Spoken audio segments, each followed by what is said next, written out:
This is noting the fact that our 11-year-old listener, Jonathan, asked for some RCT balls. Yeah. And I think everyone got in the comments and went, well, I'm younger, send me some free stuff. Obviously, he's been doing that in jest. I haven't done anything about you. No, I didn't think you would have, and that's fine. RCT balls. Sorry. He's been Sorry if you're listening. Been waiting by the door for months Well, now. I said reach out. I said to his mum, I think it was his mum who emailed in, drop us your email, drop us your address, and I'll sort it. And I've heard nothing. So, it's their fault. What can I do?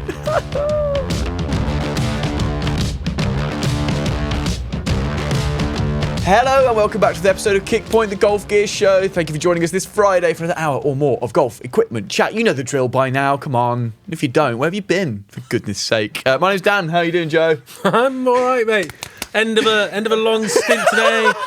Just waking myself up there. Well, this one, I reckon strap yourselves in because we're in that giddy stage, aren't we? And I've got a very silly game to start the episode with. The powers that be, you should be quaking in your boots because we're getting silly. Feeling a bit mischievous. We're filming 5 today. Those who know we film in batch because we just wanted to do 5, and this is the 5th. We're really pushing ourselves. The Masters has happened, Joe.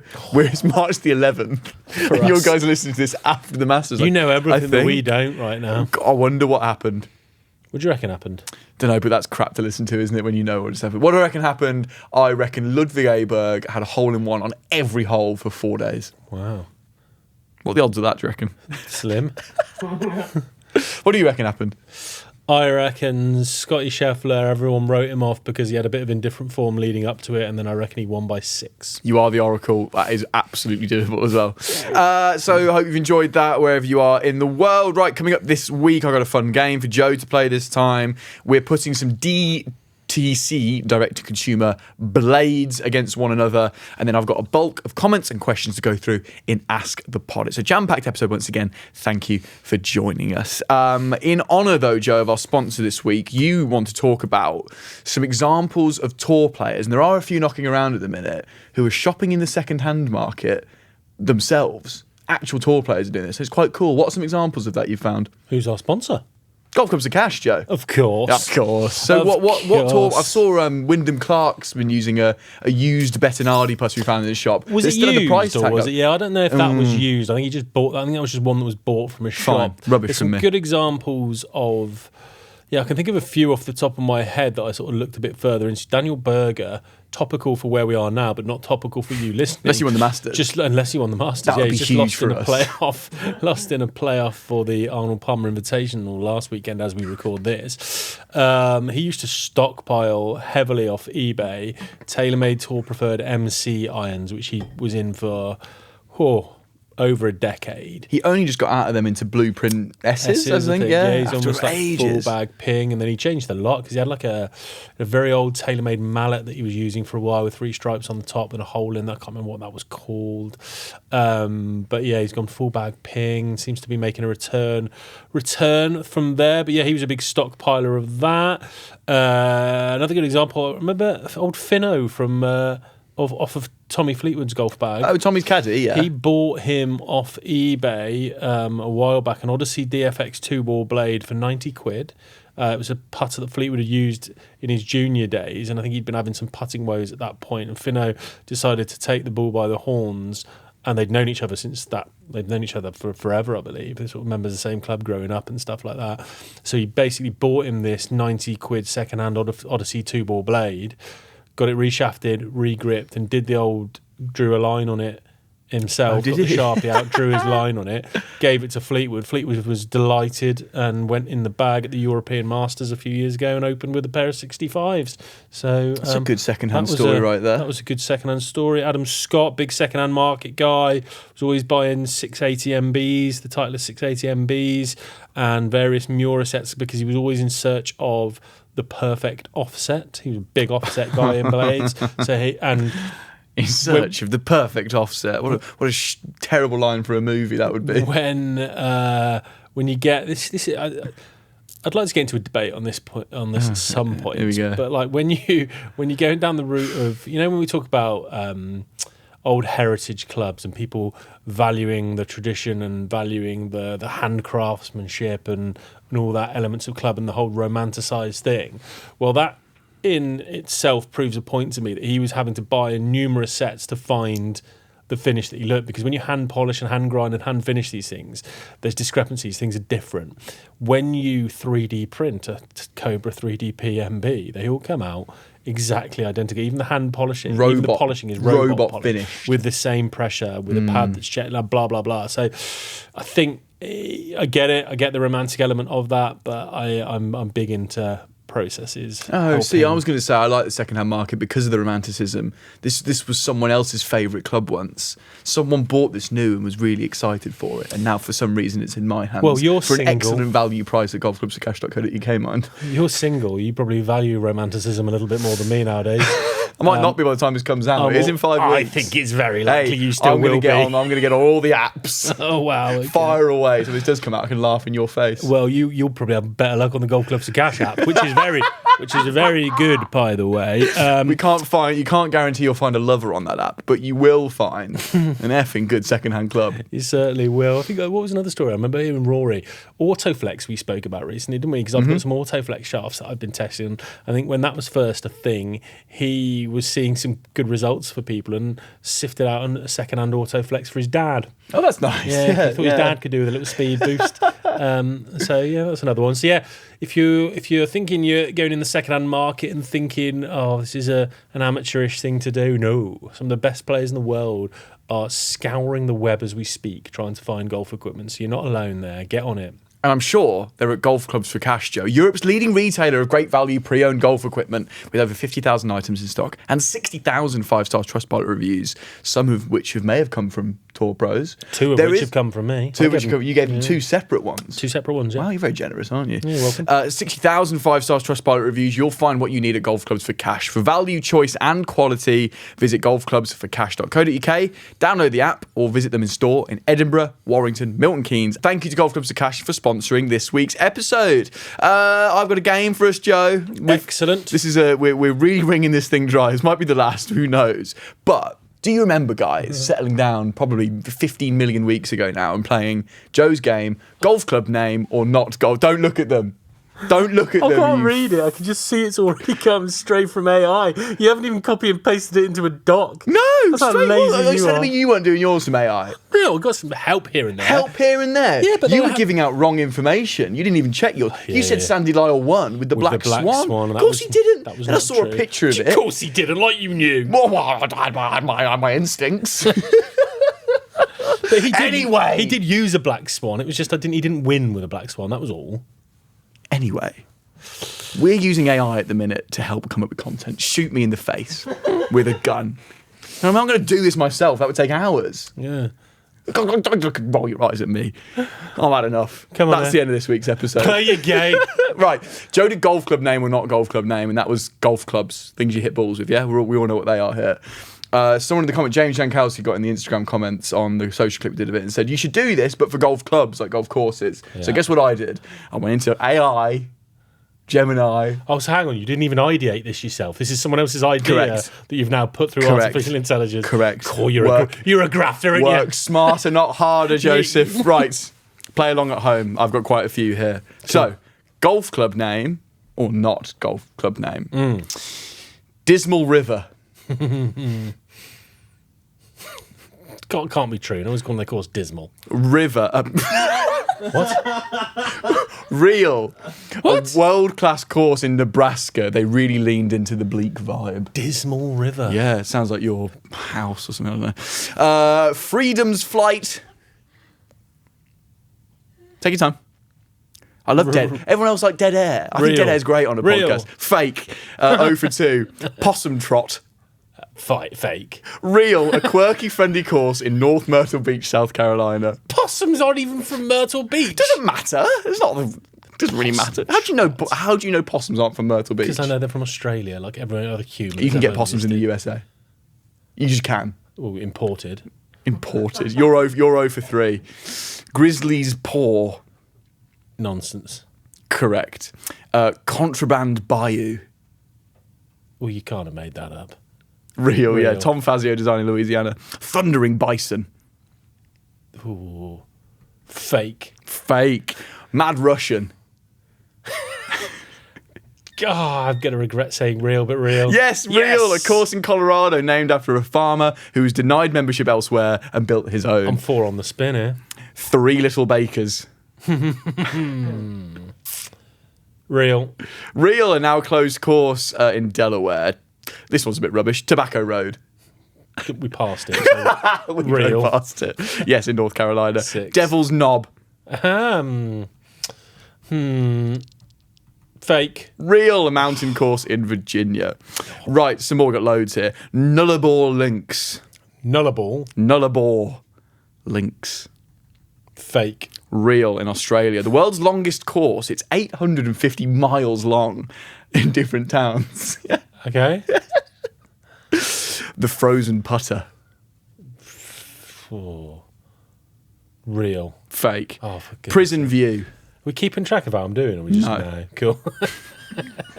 Can't AI do that for you? Prison View. Prison View. Nonsense. Real, it's literally on the grounds of Angola State Penitentiary in Louisiana. Kangaroo Creek.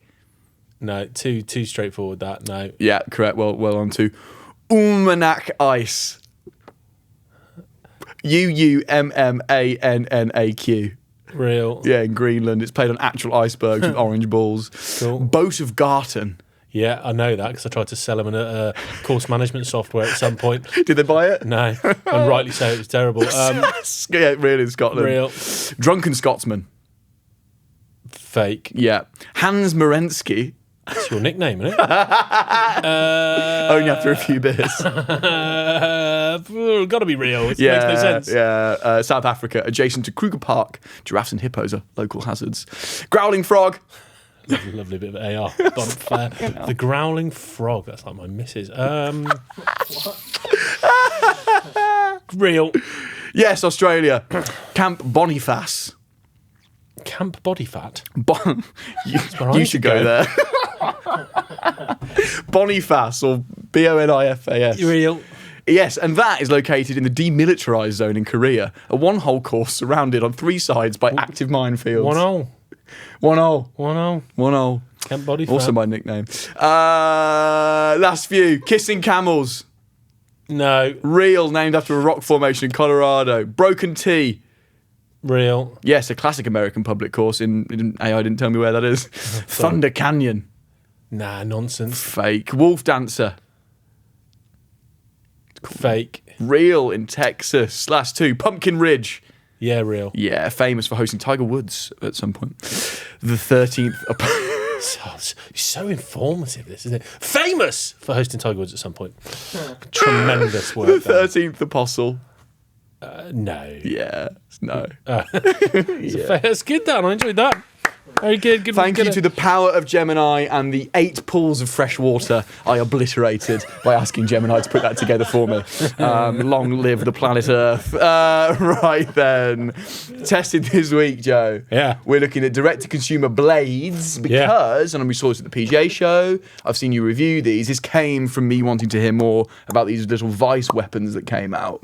And I wanted you to compare them against Hogan and Takomo. So we're going to do that. But firstly, can you tell me about these vice blades, please? And I know ultimately, actually, Tricky Ricky did a little review, didn't he, on the vice Tricky blades? Ricky, yeah, absolutely. Do you want to go into them? No. But you said this a few weeks ago. Aren't they not all the same? There's elements of that. I mean, the vice blades in particular that I've just reviewed, I can't for the life of me remember. The VG You can't remember the name of them. 103 or is it IO3? The VG IO3, I think it is. They're like a funky blade. They've got a kind of almost like a milled finish on the back. There's a dipped cavity in the middle almost. They create a kind of a muscle structure where you're pushing a bit more weight to the perimeter. They're really nicely finished with kind of a brushed satiny finish. And there's loads of sort of customizable options of them. You can get different coloured ferrules. You can change that colour in the back there.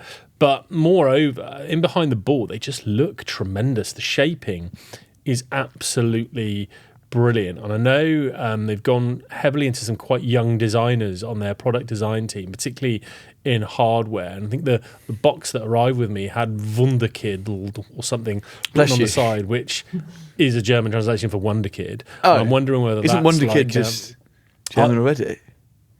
I don't know. Sorry, I don't care. I'm just wondering whether Wonder Kidding. they're calling the designers Wonder Kids because of what they're pulling together here. That's pure speculation. But yeah, why is it inverted like that?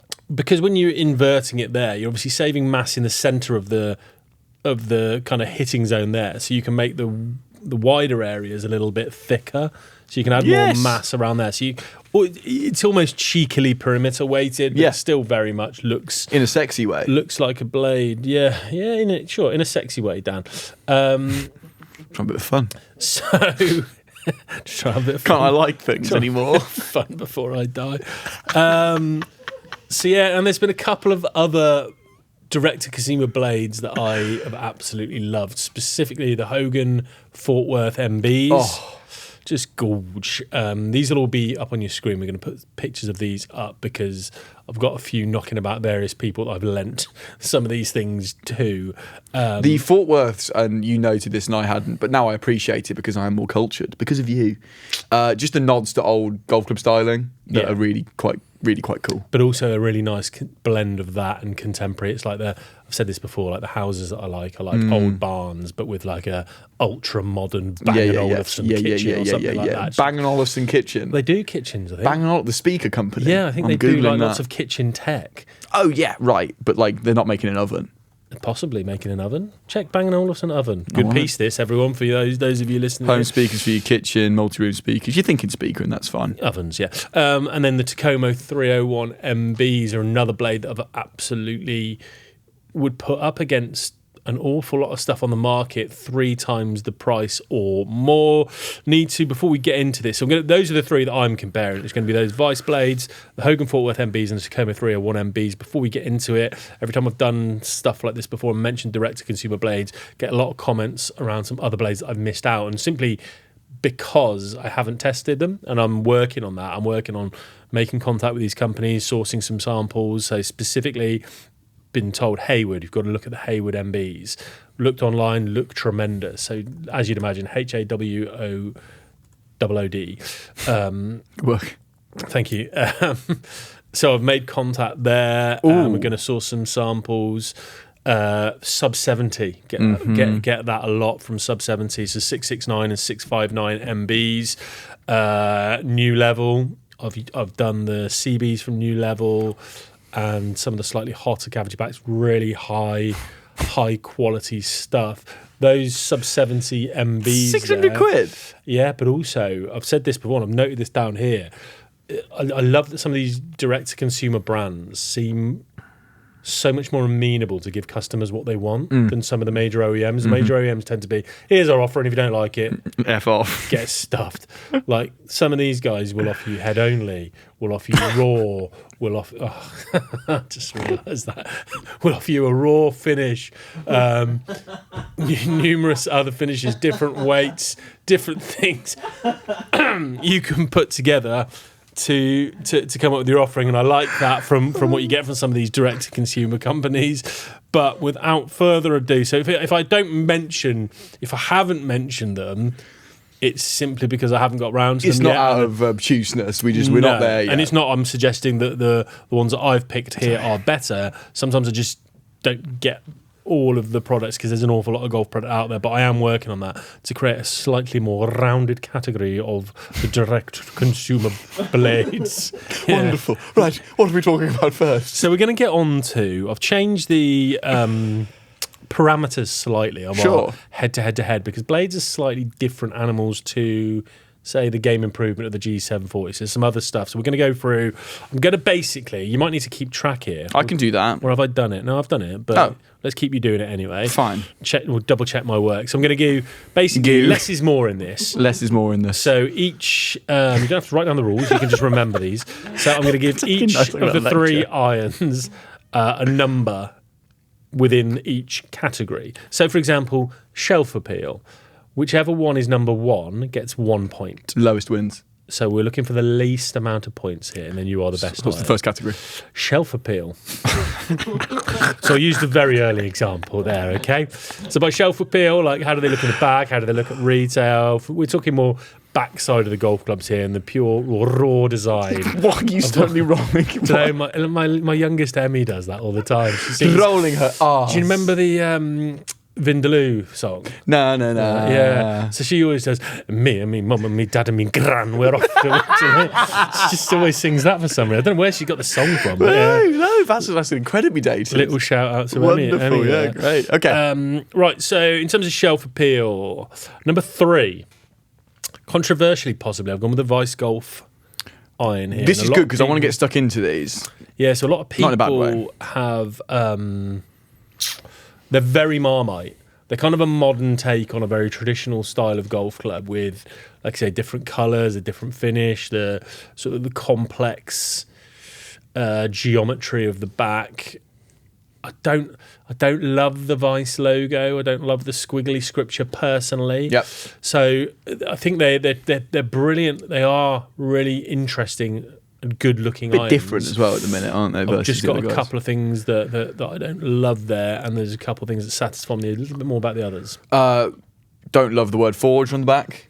Nope. Let's get rid of that. I agree with you on the logo, but it's tricky because logo's a logo. At least they made it small.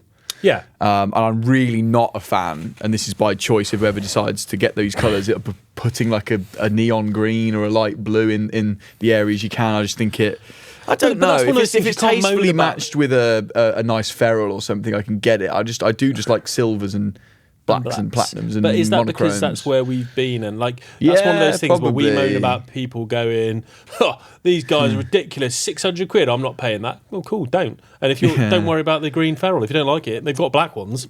So Good point, well made, Barbera. just have that as an option. And if people want to express their personality through their ferrules, I'm all for it, Dan. You've got to express it They're somehow. ferrules. They're ferrules. Number 2, the Finnish Wizards of Takomo. Don't they finish? He's 28. This Takomo 301MB, clean. I had to think about this shelf appeal one because that Takomo blade satisfies an awful lot of what I look for in a golf club. There's no external fuss. The finish is nice. They've let the materials do the talking. Logo's pretty neat, very minimalist, very sort of Scandinavian in its design. Really like it. It's just Lovely. been no fuss done. It's just really solid and not far off what I'd have designed. The only reason it's been beaten is just because I just think the Hogan and the Fort Worth MBs from the back are just a work of art. They're just absolutely stunning. Like I say, that blend of old and new, the Hogan logo, which it looks very, very traditional. We've got some, again, sort of complex geometry, but done really soft and rounded and curved. It's an beautiful. interesting thing because it's almost like it's got a lump coming out of the back of Yeah. it. What's that all about? And they've like shaved off the perimeter. It's almost got a border, hasn't it? A border's a good word. Yeah, and that's design. That's around the CG location and stuff like that. And ordinarily, that would be something that would put me off. But just something about the rest of the holistic, the sum of its parts in terms of its shelf appeal, the colouring, the little old logos. What's the little sun with the BH in? Just a traditional Hogan Cute. logo, yeah. Cute little thing. Yeah, no, it's quite cool. And then you've got the sort of the knurling around the hosel there. See, just above the ferrule, the little dimples in there. That's very much traditional. Quite a long hosel, quite a long ferrule. So there's those traditional. Are the colours touches. painted? Are the numbers painted in red on the bottom of the iron? A couple of them remember. are. Don't like that if the Why? case. Look at that. Possibly. I don't think mine are actually. Maybe that's an old one. Anyway. That might be an older version. Oh, yeah, it's the 20 that's the But just think 2015 they look version. fantastic. So we're going 3 for Vice, 2 for Takomo, 1 for Hogan. Understood with Shelf thanks. appeal. Looks behind the ball. Just clarifying you were keeping up there. Behind the ball. Number 3. Gone Takomo. Neat, tidy. Just when you get to me, the sort of transition area between the short and mid irons, when you get 8-7, there's a sweet spot of. Are we going to say 6-7 again? It's like you've come up with a new 6-7. 8-7 is Joe's version of it because he's young and trendy and That'll an catch influencer. on. That'll catch on. That can be a difficult area to get right shaping. I don't think it's perfect. I like a lot of what they've done, and then there is a slightly shinier finish to the face of those I've noticed in certain lights which comes out, which is a really minor point, but I'm having to separate between some really nice looking irons here. So that would be the only place that I would put them falling down. Again, clean, Nice and basic, nice and minimal, no fuss, decent shaping throughout. Number 2, I've gone with the Vice. I think they look brilliant behind the ball. The profiles in behind the ball are superb. There's a slight... The only reason I didn't put it at number 1, because I actually think I possibly even prefer the overall shapes to the Hogan, possibly, or it's equal. The hosel transition of all of them from the top edge into the hosel, that kind of top edge overlaps a little bit into the hosel section. So there's almost like a little overlapping strip, which I don't mind, but a couple of people I showed them to who a bit fussy about their clubs, I couldn't deal with that, couldn't put up with that. So that's probably the only reason that got nudged down. And then it's another number 1 for the old Hogan Fort Worth there. Profile's fantastic. Love looking down on that long ferrule. Extends the neck of the club, makes it just look very elegant, like almost like a swan necky sort of hasn't got a stubby little hosel. It just, you'll see this if you start putting lots of clubs side by side. Those little things matter, like the length of hosel, the length of ferrule, the way it blends into the shaft. Even the rings around the ferrule, the red rings around the Hogan ferrule, just a great look in behind the ball. Hey, look, I can't help being passionate about what I do. Just stop looking at me and judging me. I can't help. Sorry, I've just had this wave of disgust come over me. I noticed that. I don't think I like golf anymore. I'm off. I noticed that, but that's how I feel. No, so, I joke. No, lovely. Next. In terms of pure aesthetics, there we are. Yeah. Feel. Yes, please. Hat trick of feel jokes. Is it even a funny joke? I'm not sure it even makes sense. Getting there. Number 3, Hogan. Oh. So these are 3 great feeling golf clubs. I'm just purely basing this on, it's basically a firmness scale, and they're all pretty soft. But what we tend to look for, or I tend to look for in a blade, is feedback and buttery softness is where traditionally you tend to look. And they're far from firm. They are a really nice feeling golf club, and turf interaction's pretty good, but we're going to get onto that as a separate category. But just the firmer of the 3, I would say. So that's why it's in number 3. And that's fine. Takomo, number 2. Really soft. Buttery soft. Took me by surprise. One of the early things I tested at Golf Monthly actually was a set of these at 499 quid, and I was like, what? Really? Yeah. And then I hit a few. I was like, really? In a good way. I got that from really the intonation of your voice. Yeah.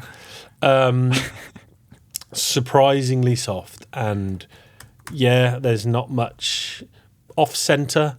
You know where you've hit it immediately. There's good feedback. That's what you expect from a blade, but really, really buttery soft off the face. But the Vice golf irons are the VGI03. The VGI03. The Vice golf irons. It's quite generic, wasn't it? Are just have a slight bit extra. So they feel really soft, which is great. Obviously, that's a primary. That's absolutely, you're looking at specs there for you, Dan. Don't worry about me. Okay. Your primary thing, as I've said, is softness. And I would say they probably are the softer of the bunch there. Maybe on a par with Takomo. But there's just a slight bit more life in Strike. And I don't know whether it's something to do with that little cavity or that little pocket that they've put in. But there's just there's a really sort of clear feeling, and just an extra... It's almost like it spends a little bit longer on the face. I know the feeling. Jumping off a touch is really, really nice. So I've gone Vice in there at number 1. Lovely. Next, we're going turf interaction. Important category for blades. Now, this was... for everything, I could probably go in reverse order here, because 2 of them aren't very good. The Takomo and the Vice on turf interaction. What do you mean by not very good? Not much attention to detail on that front. So pretty standard. There's been no sort of leading edge or trailing edge relief as such. There's been no heel relief. There's just not an awful. There's no V-sole. There's no sort of geometry that's giving you much help there. And that's fairly traditional in a blade, which is absolutely fine, but it's just not giving you any help. So that's why they're fine. Second and third. I've gone with third for the Vice. Do you want to give them both third, or is that a bit rude? We'll just give them both second, eh? Both tied that's nice, second. Isn't it? Yeah. That makes way more sense. Half full. Let's be positive here. But yeah, the Hogans just slipped through beautifully. I remember the first time I took them out on the turf, I'd just been looking at them for a while and just been admiring them in the garage. I thought these are going to be an office piece. And then I took him to a shoot at the Caversham and just straight out the back. Not a pheasant shoot. Pheasant. A video shoot. Clubbing them over the head once the dogs caught them. And they slipped through the pheasants. No, they did not. That's not what happened. And yeah, pulled it out on the 18th of the Caversham, like first thing in the morning, no warm up, just hit a couple of 8-irons that just sliced through this turf like a Japanese steel through Wagyu. Lovely. Just pulled that one out of the bag. Well done. Really good. Just a bit more attention to detail on the sole, and yeah, really pays off. And I think that's important in blades in particular. 100%. So yeah, 100%. one, and then a tied second. 3 more categories. Spin. I don't know if I've gone. Yeah. Well, I've ranked them, but there was less than 150 miles an hour RPM in it. Well, I think we should not do anything then. Okay, so does that seem I've said fair? this before. When you get a forged blade, whether you go Pro S1, whether you go Takomo 301 MB, whether they all do the same thing. Is distance the same? I haven't even put distance in. Oh, because they're so similar. Fine. So peak heights. I don't really know why I put anything in. Yeah, like spin here. I have gone a 1, 2, 3, but there was, like I said, barely. It wasn't even 150 revs between them on average. So I don't think they can be separated there. Peak height I had as a category, but there was 4 foot in it. No, that seems unfair to rank them then because they're doing the same job. There was a 4 foot spread, so I've given them all 1 point. They're 4 foots. Who cares? Yeah, when you're talking 4 foot over the course of 114, 116 I was feet, watching it going, oh my God, that's come out like a shin height, basically. Get down. So... yeah, and it's worth a discussion on that. Again, I've said it before, and I'll say it again. Like everything's so tight, everything's so close, and particularly in this category, when you've just got a lump of metal that's not hollow, that's not got thin faces, it's not got tungsten, that's not got this, that's not got that. There's only so much you can do, and you've almost got to disregard the data because. And I'm fine with that, and I'm absolutely fine with that, and ultimately, this should be the category where that's the most pertinent. Yeah. And my last category is possibly the most anecdotal category of all time, but workability. So players who are getting into blades like to generally play different shots, knock down, scoop it up, cuts, draws, want to move the ball about a bit. And I'm still not entirely sure what the trigger points and the catalysts to allow you to do it are. I've had thoughts on blade length before. You know, the shorter blade length allows you to manipulate face a little bit easier. We talked about turning circles of the Titanic. Do you remember as analogies? It's more difficult to manipulate that because it's so huge. Sorry, buying vice irons at the minute. Yeah, you're getting on it, yeah? Well, I've actually sorry, carry on. Yeah, so blade length does play a part, but I'm just going on the session I had in the lead up to this. I spent a good bit of time just dropping balls. What can I do? Knocking one down. Hold this one up. Let's rake in draw. So purely anecdotally from that session. Fine, I'm okay. We're here to hear your anecdotes, Joe. You are valued and you are loved. Third Takomo MB, 301 MB. Bit harsh, but my inkling was it was just a little bit harder work to move. When I popped them all down next to each other, I think I'd give it a millimetre longer blade length maybe, and maybe it was just that was making it a little bit harder to move. I said it was anecdotal. Don't look at me like that. You grow up. Number 2, the Vice Iron, the Vice Goldfire. The VG. This is why they shouldn't name them this stuff. VGIO3, yeah? VGIO3, VGIO3, VGIO3, and VGIO3 was his name. Neat little blade length. Very nifty little blade length, lovely in behind the ball, not much offset whatsoever. I think offset plays a part as well. I'd say there's just a tiny bit more in that Takomo than there is in the Vice for me.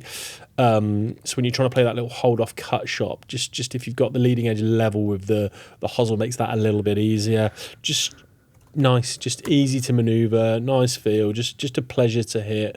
But I'll put brackets.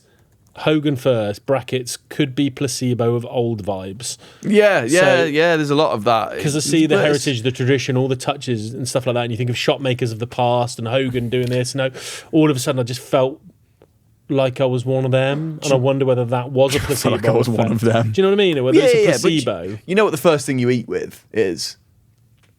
fork. Your eyes. Yes. You eat with your eyes, Joe. Yeah, no, and you've it's been true. eating with your eyes here.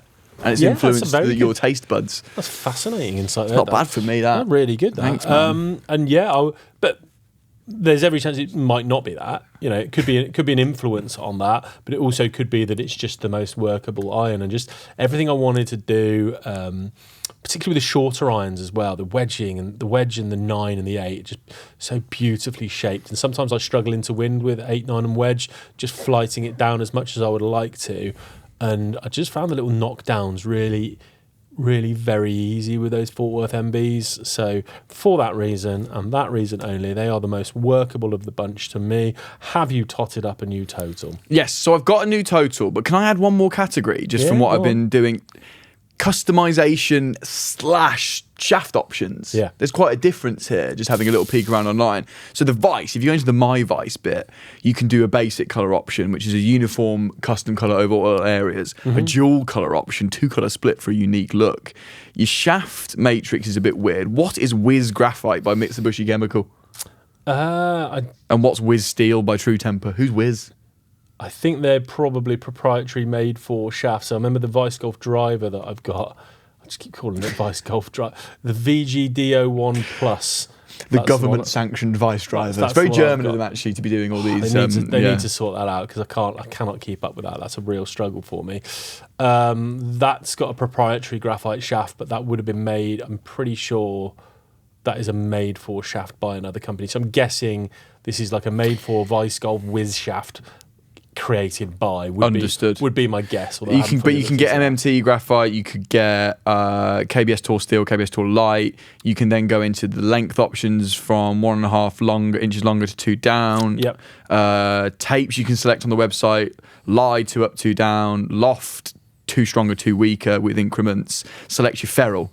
2, 4, 6, 8, 10 ferrule colours. Wait till I get to blooming grips, Joe. There's a million grips I can choose from. So you can really get stuck into this if that's your bag, and that's a nice thing to have. Well, if you want to add another category, then clearly Vice is the first for that, because Hogan do a reasonable Hogan's shaft matrix is good. Shall I do that now? The shaft matrix is KBS, decent. DGR 300, DGS 300, DGX 100.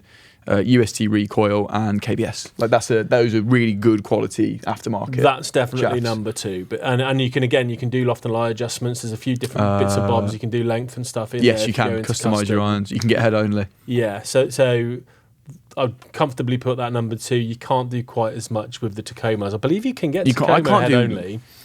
Yes, but when I go on their website now, the 301MB, it's just pick your hand, pick which way around you hit the ball, and whatever KBS tour shaft you like, which is just a little less. So I'd say those are your limited options, but I think that falls in line with the price tag of each one. It's almost like, there you go, exactly. Takomo 4 to wedge, which is famously 7.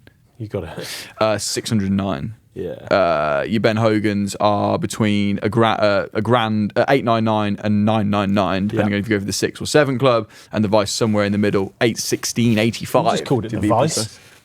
I didn't want to get into the detail. 816 for your 6 set and 952 for your 7 set. So that is reflected. What order did we give that? We gave Takomo last. Takomo, Hogan, Vice. Okay, scores on the doors then, Joe. In third place, but by no means a bad iron, because these are all good irons. That's why they're here, is Takomo, which finished on 15 points. Okay.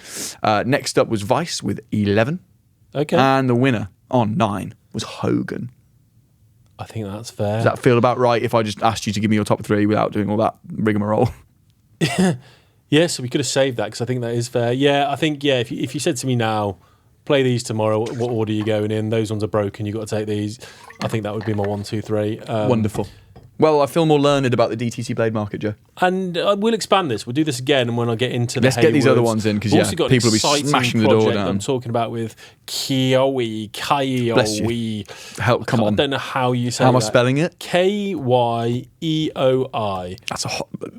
That's a hard word to say. I won't deny that. Japanese company, and make some beautiful irons. I've reached out, made contact, and this is the company I was talking about who offer forged blanks, so they can give you head only sets that are guessing around 80% finished. The grooves are pressed in, the hossel's been reamed out. It's a saucy little website. I'm guffawing at the website. Yeah. So we're chatting at the moment about them sending me some blanks. They come in about 20% overweight, so then you grind them to the shape and everything that you want. So you can create the leading edge you want, you can create the offset you want, you can create the top line, you can create the hosel transition that I talk about. You can go rounded like 620 MB. You can go more angular like a Mizuno Pro S1. You can create what you want. That's why it's called a blank. It's a blank canvas. So I'm looking forward to. And then there's no branding on the back either. I don't believe. The blanks. Well, even their branding's quite smart. Though, so actually. I think Go check out their then website. just kind of just like stamp in a little JF and have just a blank JF blade, like. Or whatever your initials are, go with that. You don't have to do mine. It's all about you. So yeah, Good really stuff. looking forward to that. So loads more to do there. Those are the big three at the minute we've had access to. If you've hit any, let us know. If you've got any preconceptions about the brands, let us know. And again, any ones we haven't covered, mention them. We'll do our best to get onto that. Thank you for that, Joe. I genuinely enjoyed that. I do love a bit of D2C chat. Now it's time for our favourite part of the show, hopefully yours as well, where we answer some of your questions and read some of your blooming comments. Go. Thank you, Johnny. What accent are we doing? Scouse. Oh.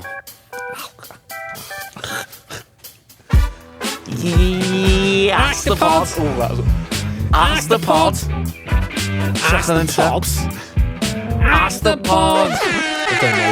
That was bad. I'm sorry, everybody. Sorry. Some hateful emails and Kev Moore. Stop it. Kevo Moore. Is he a scouser? Big commenter, big scouser. Sorry, mate. Sorry for that. Right, a few comments first, Joe. Remember, you can get in touch on YouTube. Comments there are most welcome. Joe, you often reply to most of them anyway, don't you? Which is good of you. Thank you. Instagram DMs or kickpointpodcast@futurenet.com is our email. I'll start with YouTube, Joe, if you don't mind. Please do. Joe. Yes. I have a long tom if you fancy it. Just measured the shaft. 45 inches. Sounds like a beauty. Cute boy. Leave that there with no context. At Dan B, hi guys. Joe. Joe, I'm 10 and a half years old, so I'm your new youngest watcher. I'm looking at Avoda irons and I'm debating on flat or curved face irons. Any chance you could have a word with Tom and see if he'd send me a set out for free, please? This is noting the fact that our 11-year-old listener, Jonathan, asked for some RCT balls. Yeah. And I think everyone got in the comments and went, well, I'm younger, send me some free stuff. Obviously, he's been doing that in jest. I haven't done anything about you. No, I didn't think you would have, and that's fine. RCT balls. Sorry. He's been Sorry if you're listening. been waiting by the door for months now. I said reach out. I said to his mum, I think it was his mum who emailed in, drop us your email, drop us your address, and I'll sort it. And I've heard nothing. So it's their fault. What can I do? At Peter Smith. Was there a question or was that just a comment? Just a comment. Oh, can he get... I'll text Tom, hey? No. No? Yeah. Or is that just... I can't just say yes to all of this, can I? No, you'll lose wrong, all isn't of your favours in the industry there. Yeah, that's true. Only Joe gets free things around here, guys.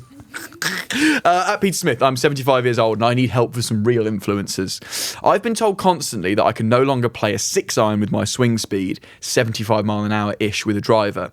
Can you please persuade iron manufacturers to offer sets of 7 to pitching wedge with a gap wedge as an option? Thank you, Peter. Now, yes, that happens now. Just go order single irons. Yeah, most manufacturers will... I know your stock sets like we were just talking about. That would be frustrating. Yeah, if you're going into your American Golfs, your big box set stores, you're probably going to see mainly 4 to wedges, 5 to wedges or gaps or whatever on the retail shelf. But yeah, most of the manufacturers that I can think of will do single irons that you can piece together now, right? Am I wrong there? No, you're not. No, you can go, if you went to get a custom order even from your American Golfs of the world, Scottsdale Golf, what irons would you like, sir? 7 to wedge, please. 9 to wedge. All yours. 3 irons. All yours. So go and do that. And yeah. Famously, everyone, that's 2 irons. What did I just say? 3 irons. 9 to wedge. I'm going to crash my car on the way home. I've got no chance. And yeah, get rid of that 6 iron, get a hybrid in there. I've got a 5 hybrid and it's changed my life, actually. Yeah. Not only my game, it's changed my life. Yeah, you've been more bearable to be around since you popped that in. Dboo776. What?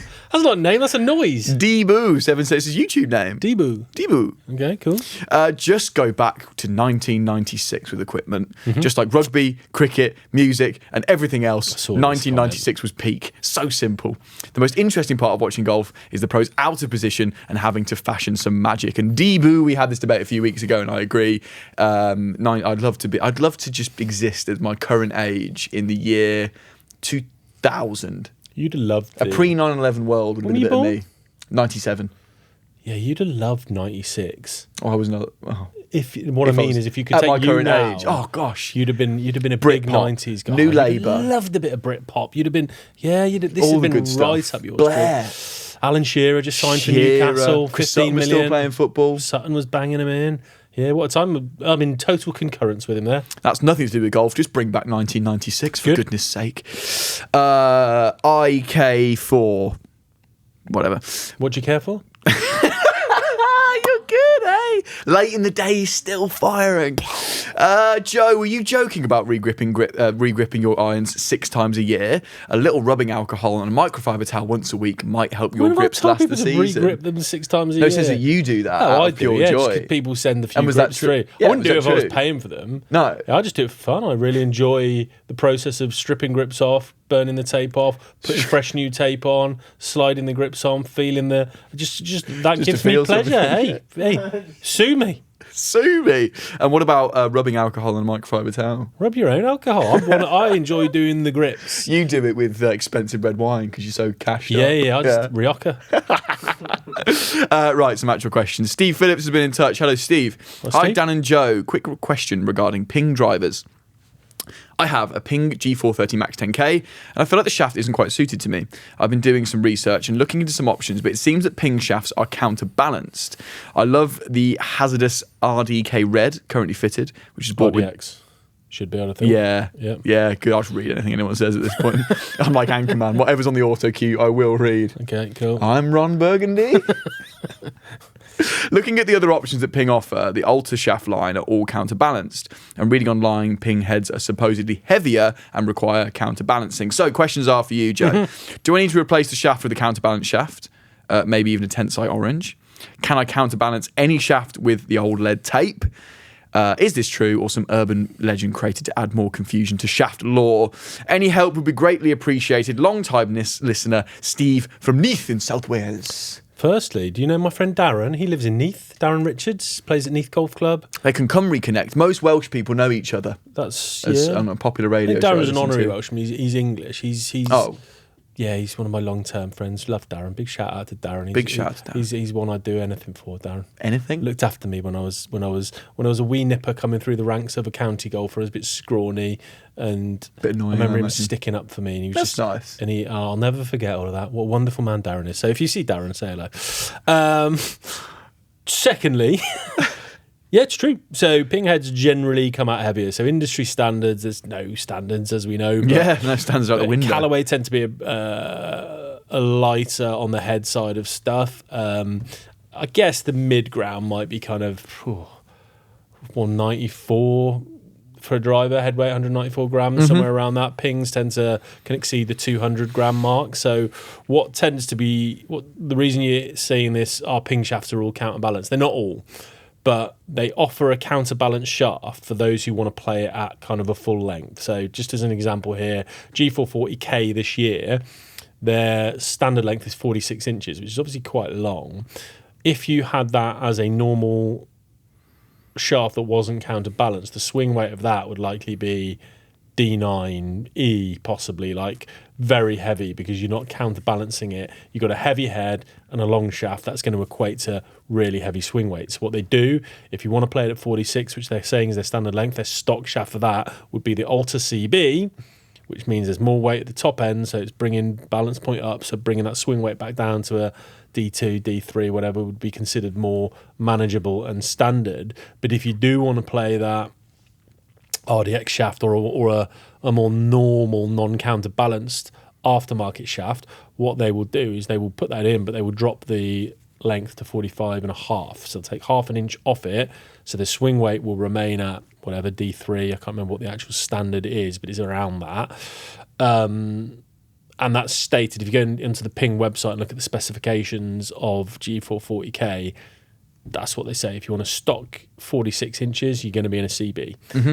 If you want anything out of that, it's going to drop to 45 and a half unless specified, and you just go, yeah, no, I'm fine. I want it 46 and I want it to play at D, whatever it plays at, D9, that's absolutely fine. There is the options there, though, if you're committed to that shaft and it's at a length that's going to make it play heavier. Yeah, you can go down the the Justin Rose the Justin Rose route. That's tough to say at this time of the day. And just get a little strip of lead tape at the base of the grip, just where the very first available point in the shaft that it will stick to, as high up you can.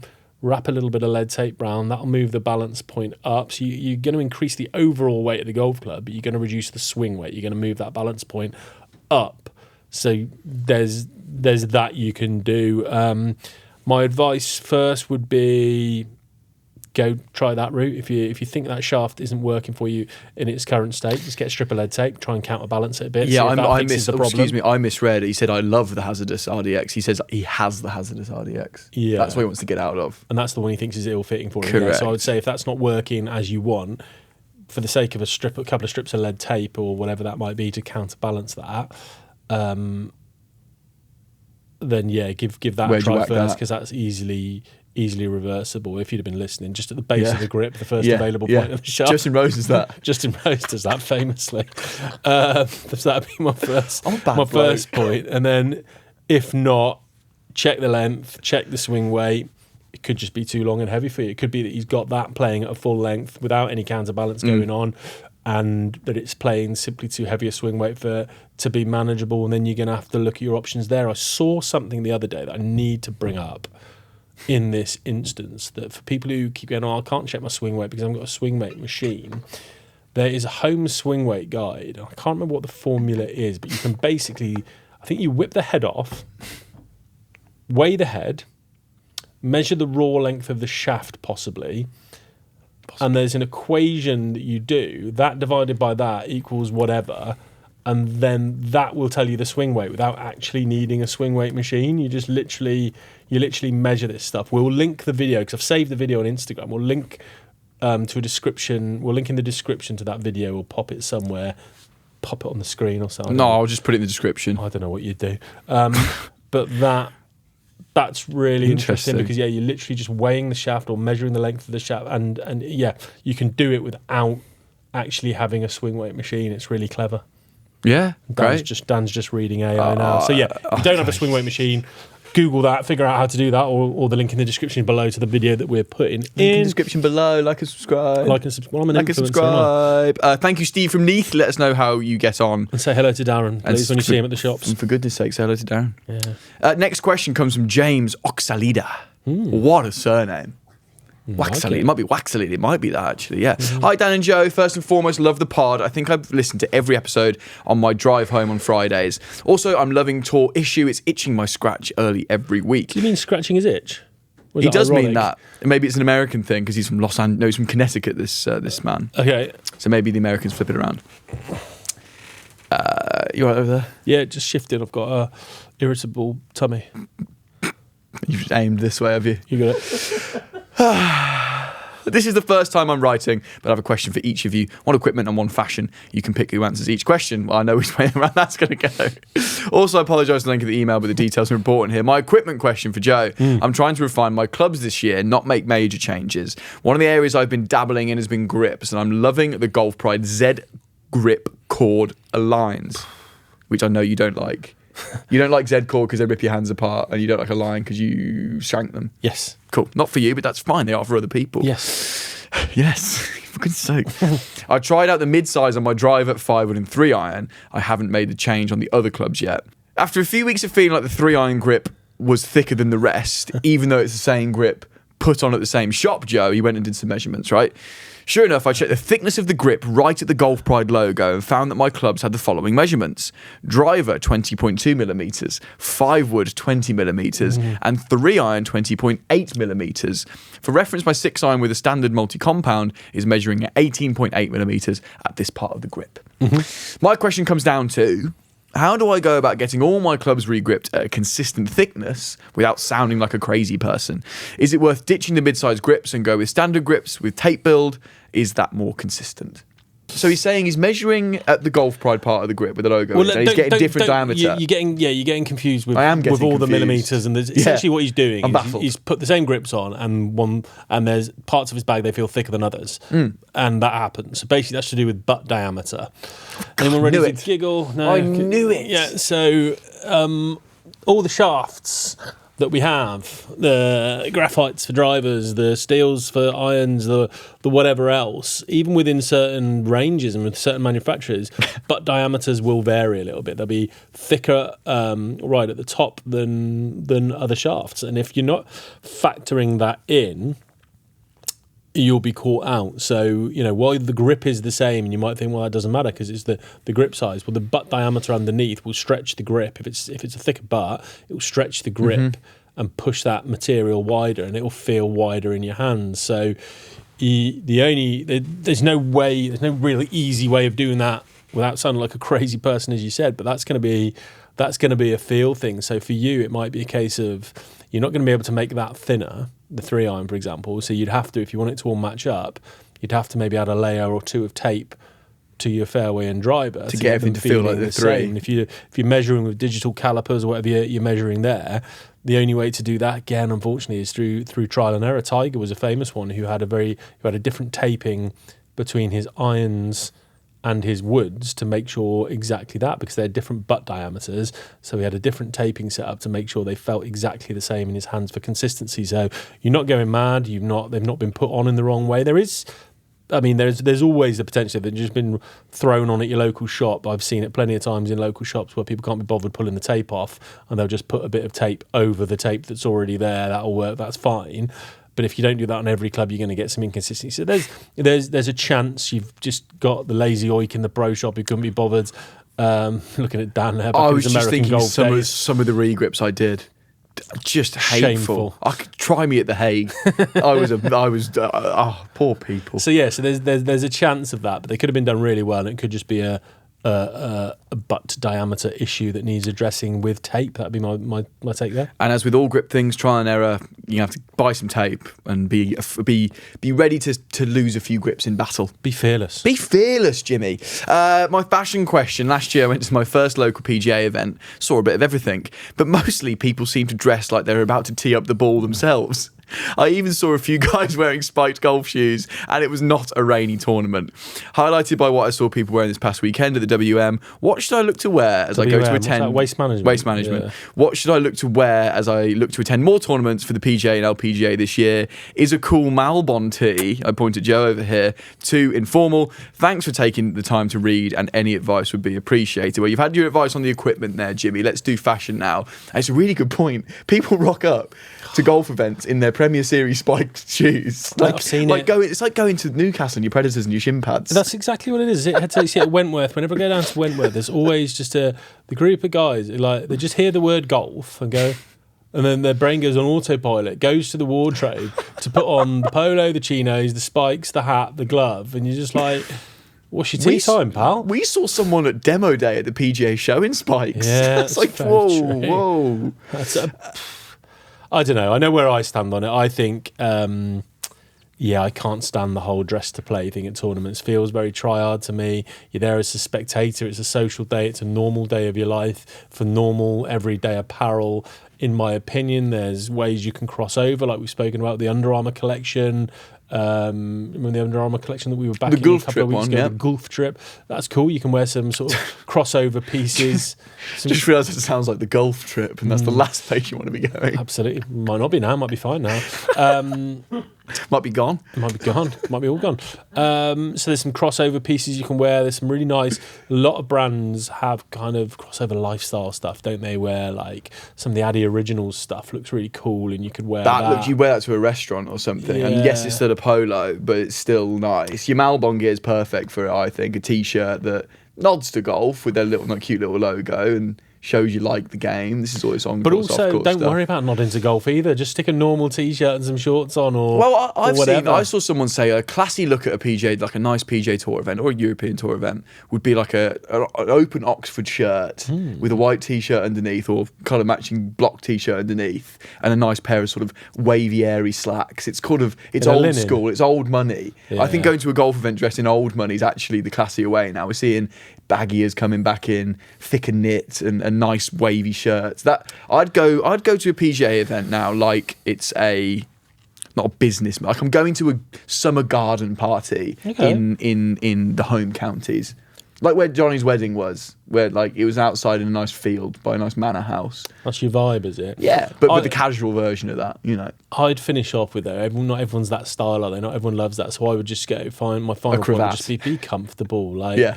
If you're a more casual guy, yeah, go in your little Malbon tee and shorts. If you're a bit keener than that, go down the Dan cravat and open Oxford shirt route. Bit of linen. But my personal advice, my personal preference would be to steer clear of the going like you're playing scenario. But you know I think why it that looks a bit needy. The shit I can see my dad doing it now. See, my dad does going it. to a golf event. Well, I'm on a golf course. I'll need grip. I'll make my golf shoes because I'm going to be on. That's what it is. Because you're physically on the course. When you go watch a football match, you don't go on the pitch unless you're a Rangers or a Celtic fan.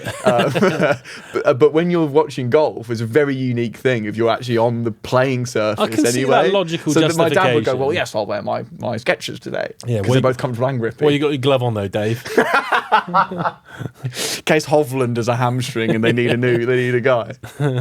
So yes, that's our advice on that. But top observation, Jimmy Oxalida in Connecticut, US. Thank you for emailing from all the way over there. Right, one more this week, Joe, before we sign off. From Peter Three Putts. It's a shame. PT3 putts. Hello, chaps. I always enjoy your show. I listen while I work out in the morning. I'm 60 and play off 5.5. Go on, Pete. To the max. Six. He's probably working out right now, pumping some iron right now. Go, Pete. Go on, Pete. PB. Oh, you need it. You could get you to 5.4 and then you could call yourself a 5 handicapper. I'd love to be off at 5.5 and 60. That's my goal. I recently got fitted for the Strixon ZX5 irons with Mitsubishi MMT graphite. Love that combo, 80 gram by the way. shaft. One of my favourite iron soles and iron models, actually. In with a my graphite favourite shaft. graphite iron shaft, possibly for an iron, I think. Yeah, Hey. great setup. Ferguson seal of approval here, Pete Three Yep. Putts. With the new season, I need new wedges. I currently play the Ping S159 wedges with the stock Z115 shaft. In my new wedges, should I go with the same graphite weight? The same graphite weight shaft, or maybe a lighter steel shaft? What are the benefits and disadvantages with each? Keep putting out interesting podcasts. Thank you, Pete Hedrick from Los Angeles, California. Oh, that's luxurious. Where'd you play, Pete? Sorry, Joe. I reckon, do you reckon he's a Riv man? Riv, no He's way. a Riv guy. We're coming. Yeah. We will be there. Yeah, sort that, Pete. Sorry again, players. Just so player dependent. Difficult to say without seeing it. I've never loved the whole changing models between irons and shafts unless there's a very specific reason of something. Do you mean irons and wedges? Irons and wedges. So what did I say? Irons and shafts. God, it's been a long It's day. okay. It's like, hey, man, Hey. it's cool. It's fine to make mistakes. We all make mistakes. Human, aren't we? Yeah. So I've never been a huge fan of that concept unless there's a really specific reason or something you're trying to achieve, and I often don't know what that reason might be to discontinue that feel that you're going to get and disrupt that down there. I mean, yes, it is a different skill, certainly in 60 degree and like a 56, where you might want to change flex to a bit softer because you're very rarely hitting those full, whereas your gap wedge is probably still going to be a full swing club that fits in with your set, so you might want to go stiffer. So I've never really fully loved that concept. I don't love these sort of specific spinner shafts for wedges or stuff like that. I get it, but I don't see the benefits outweigh the disruption of feel and the disruption of consistency within your set. I see his options for me would be you either just go straight same shaft as your irons, and you're probably at the kind of that 80 gram sort of mark. I wouldn't think you're going to really maybe need to go up in weight category to maintain feel. So first port of call, I think you'd be pretty safe going in the same shaft as your irons. You could also go in the same shaft, but possibly go up a weight category. So there is a 90 gram in the parallels of that MMT. There's also an 85 in the taper, so you can get close, but just a smidge more weight. And yeah, that's it really. I don't like the idea of just going with a lightweight steel. He's certainly right. I don't love where he's at the moment, where he's got 80 grams in his irons and 115 in his that must feel incredibly awkward, especially for full swing wedge curves. Yeah, there'll be a very different feel there. So yeah, just a personal preference for me, and you're asking my opinion. I just don't love. I I've never heard a really compelling reason to go, God, no, he definitely needs this shaft in the wedge as opposed to his irons. I've never seen or heard of that. So that's where I go. Well, there you go, Pete. Let us know how you get on. Let us know how you play golf over in Los Angeles, California. Guys, keep your questions coming in. They are superb. They get better and better every week. Hopefully you're enjoying the advice. If they're your questions, even if they're not your questions or specific to you, hopefully you're learning a little bit along the way. Am I right, Joe? You're right, Dan. And we like hearing from people, so we're not just talking at Johnny and Rhea for 8 hours a day. It's been a long one. It's been a long one. I did say to the guy, hey, guys, make yourself heard in the background, Johnny and Rhea. Press a button or yell. That was a woo. That was a woo, and Johnny's pressed something we can't hear. We've done 5 episodes today, and that's a lot. And I said, it'll be a quick one. We're only adding one more. We'll be basically done at the same time, and it's now 10 to 6. And that's on me. Well, and I'm taking accountability. At least I haven't got 3.5 hours to drive home. Hey, at least he hasn't got 3.5 hours to drive home, everybody. Wait, he does. So that's it's time for us to go. So thank you to the team for working very hard behind the camera. Thank you to you for listening and watching and keeping this thing afloat. So keep your questions coming in, keep your comments coming in, keep liking, subscribing, so we have an excuse to keep doing this, because if you go away, we'll go away. And that would be sad. I don't want to go away. I don't want to go away. Let's stay then. Okay, let's carry on doing this then. Fine. Well, let's wrap it up then. Bye, everyone. See you on Friday. Bye.